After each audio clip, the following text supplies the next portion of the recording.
What's going on, everybody? You already know who it is. It's your boy Mikey Savage 21, bringing you another movie review. And today we're going to be looking at the 2017 film The Bye-Bye Man.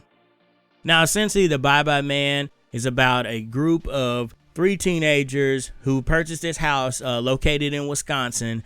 And upon discovering the house, one of the residents finds this coin, which keeps falling out of a drawer, and looks at the drawer and sees that there's something that says, "Don't think it, don't say it," written over again in the drawer. And then when pulls up the sheet of paper that's in there, it has the Bye-Bye Man, and essentially he's infected with the Bye-Bye Man curse, I guess you could dub it, where if you say the Bye-Bye Man, then he essentially has infected your mind and your brain, and essentially he works the way he's going to play off your fear. He makes you hallucinate, he makes you see things, and that's pretty much what you have for our story. Now, again, I can't go into too much detail with this movie without, spoiling the entire thing. Now, for me, the movie was fine. I went and saw it based on the premise alone. It seems like you have Freddy mixed in with the creature from It Follows, where essentially you have this mythical creature that essentially plagues you in your mind, kind of like Freddy does, and it's like works like a curse that's passed down from person to person,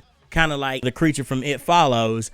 So that alone was enough to get me into the theater. But once the movie started, I could tell right away this was more of a low budget film. The camera shots were a little bit all over the place. Again, the acting in here was very subpar. Our characters were very stereotypical. There were a lot of situations where I found myself, instead of in terror or in dread, I was laughing. And the fact that I went on a Thursday night and there wasn't that many people in the audience already kind of was deterring me a little bit from this film, because the last time I went to a horror film and it was on a Thursday showing was Don't Breathe. And of course, that wasn't a well-known movie. I mean, it had Stephen Lane and Jane Levy and Dylan Minnette in there. But again, at that point, it wasn't that big of a draw. But when this film, nobody went and saw. And I know January is the dumping ground for most garbage. You rarely have any movies that come out that are really exciting or that really are high quality, of course. Of course, we got the film Hidden Figures last week, which did phenomenal work. And we have a couple of other films that got wide release and everything, like La La Land, Fences, and a couple of other movies. But other than that, January has been known as the dumping ground. So again, with that, I went into this film with not so high expectations, and it pretty much sucked. Like, seriously, it sucked. I mean, the jump scares in here weren't effective. Again, the character's acting wasn't good. It wasn't believable. And we didn't spend that much time with the Bye-Bye Man himself. Once he essentially affected our three main characters, they essentially started blabbing to other people and they became infected. And they all start being picked off one by one. So again, you have the horror slasher cliche where characters get picked off one by one. And then the ending is so open-ended. Me personally, I just really didn't enjoy the film. There wasn't really much to love in this movie. Again, the look of the Bye-Bye Man, he was played by Doug Jones. I thought he looked great as the Bye-Bye Man. He looked creepy, he looked scary, he looked effective. But again, he wasn't fully utilized to his full potential in this movie.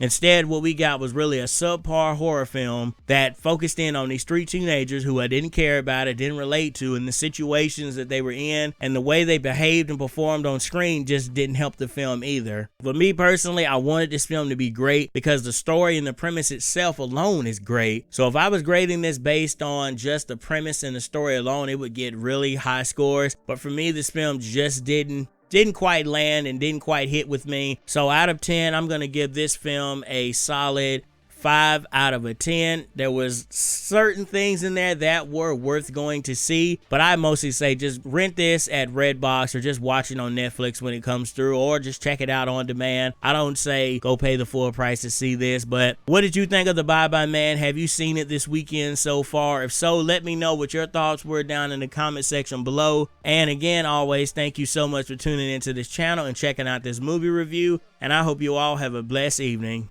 Peace out, y'all.